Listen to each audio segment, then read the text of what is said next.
प्रणाम गुरुजी, मेरा नाम अश्विन है। मैं मुंबई से आया हूँ। कल जब ध्यान पे बैठा था तो हमेशा की तरह मेरा गर्दन पीछे की तरफ चला गया और प्राणवायु यहाँ पे आके अटक गया। आपके शक्तिपात के बाद में क्या हुआ कि मतलब आज्ञा चक्र पे मेरा मतलब मन एकाग्र हुआ और आंखें एकदम पिचक रही हैं। अभी अंदर की तरफ मतलब खिंच जाता हूँ मैं और पिचक जाती हैं आंखें। आँखें इसको ठीक है, पिचक जाती अंदर की ओर, हाँ चली जा अंदर की ओर चली जाती, पिचकती नहीं है, अंदर की ओर चली जाती, ऐसा मतलब बोलते हैं जी। हाँ, और वहीं पे ध्यान लग गया और ऐसा कुछ सेकंड के लिए ऐसा लगा कि कुछ सुरंग टाइप दिख रहा था, लेकिन दर्द बहुत हो रहा था। तो सुरंग टाइप दिख रहा था? हाँ, मतलब धुंधला था, क्लियर नहीं था इतना। नहीं ठीक है, ठीक सही कह रहे हैं आप। दर्द हुआ बहुत, तो ध्यान इतना गहरा नहीं लगता मेरा दर्द के कारण। तो 5 मिनट के में मेरे को उठा लेना पड़ता है पूरा गर्दन को, तो उसके आगे जा ही नहीं पाता। क्या ध्यान गहरा नहीं लगा? 5 मिनट में क्या करते हैं? गर्दन पीछे चिपक जाता है, हाँ, और रीढ़ को और धक्का भी मारता है वो, तो टूट जाता है ध्यान मेरा। मतलब 10 मिनट से ज़्यादा नहीं आता, मतलब मैक्सिमम। ध्यान नहीं टूटना चाहिए, वो अनुभूति होती रहती है, ऐसी चिपकी रहती है। तुम किस इधर कहीं पे बैठे हुए हो? हाँ, मैंने देखा 2-3। दर्द होता है तो दर्द वो महसूस होते रहता है मेरे को पूरे टाइम। दर्द महसूस होता है कुछ टाइम के बाद में, तो तू अपने आप टूट जाता है। दर्द तो होगा, वो काफ़ी दर्द होगा, मन इधर ही लग जाएगा। जब दर्द होगा तो अनुभूति होगी, उससे बच नहीं सकते।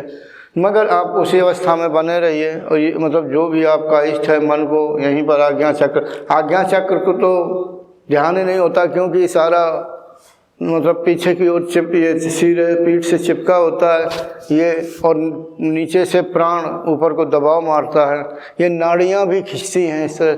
तो कुल मिलाकर के दर्द तो होता है, और ये साधक को सहना पड़ता है, और सहना पड़ेगा आपको अगर आगे यानी अभ्यास करेंगे। तो ये कभी कम नहीं होगा गुरुजी? ये कम नहीं होगा कभी ऐसा? कभी का मैं अगर ज़्यादा दर्द होगा तो मैं कर दूंगा कम, ऐसा नहीं। इसको कहते हैं अगर मार्गदर्शक चाहता है तो ऐसा हो जाएगा, सीधे बैठ जाएंगे।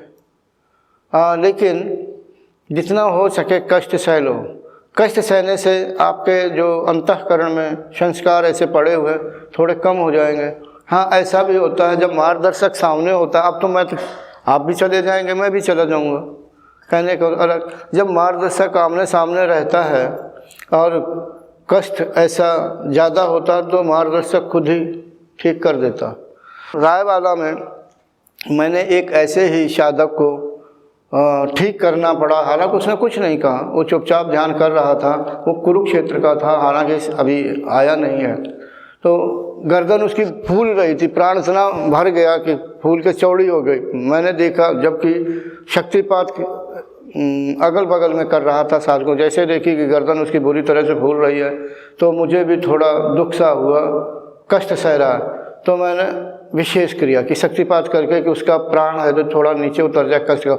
लेकिन उसी चक्कर में मेरा, जब मैं धीरे धीरे सीधी करने का प्रयास किया, मेरी उंगली गर्दन के ऊपर तक चली गई। हमें वायु को थोड़ा नीचे करना था, प्राणों के प्रेशर को कमज़ोर करना था, लेकिन उंगली ऊपर को लगी, उसका कंठ चक्र ही खुल गया। खोलना नहीं चाहा, खुल गया। तो कहने का मतलब, हाँ, मार्गदर्शक अगर सही है कर लेता है। अगर आपको कष्ट ज़्यादा होता है तो ध्यान मतलब लगता नहीं, मतलब ध्यान लग रहा होता, ये नहीं है। कष्ट सहना होगा, आपका ध्यान लग रहा है, आपको उसी अवस्था में रहना होगा। ये मतलब नहीं कि ऐसे किए हुए ध्यान, यानी जो पहले सोच रहे होते मन को एकाग्र करने को, वो आप अपना करिए।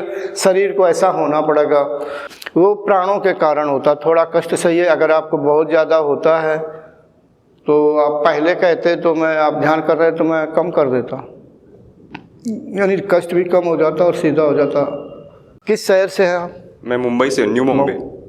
वो कोई बात नहीं, मुंबई से हैं। क्या करते हैं आप? मैं अभी सीए का पढ़ाई कर रहा हूँ, फाइनल ईयर के लिए। कितना समय मिलता है ध्यान करने का? देखिए गुरुजी, मेरे को टाइम मिल जाता है, ध्यान में कर नहीं पाता क्योंकि दर्द के कारण। तो मैं प्राणायाम पे ज़्यादा फोकस करता हूँ, मतलब वही दिक्कत आ रही है। घर में और कौन कौन रहते हैं? मम्मी पापा है, नानी और छोटी बहन है। मम्मी पापा क्या करते हैं? डैडी तो अभी फ़िलहाल रिटायर्ड है। अच्छा, पापा जी रिटायर हैं। खुद का प्रैक्टिस करती है, तो कंपनी सेक्रेटरी हूँ। आपकी इस समय उम्र कितनी है? मैं 23। आगे क्या विचार है अध्यात्म से संबंधित, यानी यही योग से संबंधित?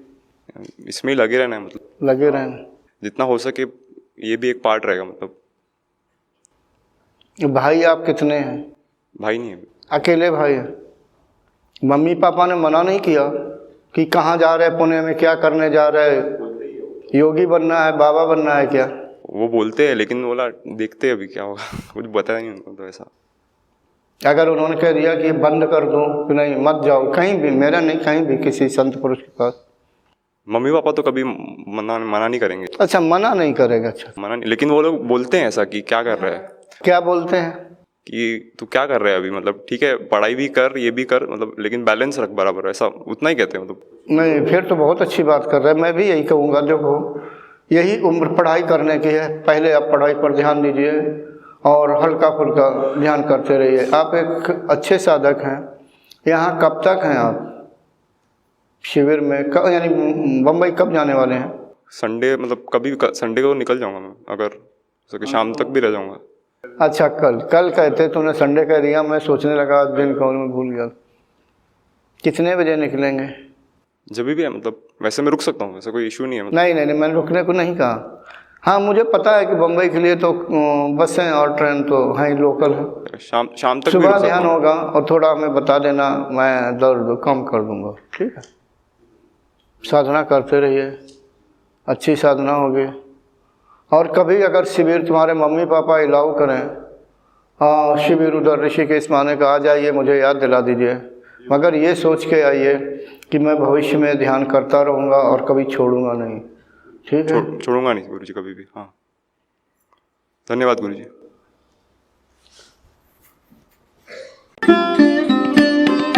Thanks for watching. Remember to like, comment and subscribe.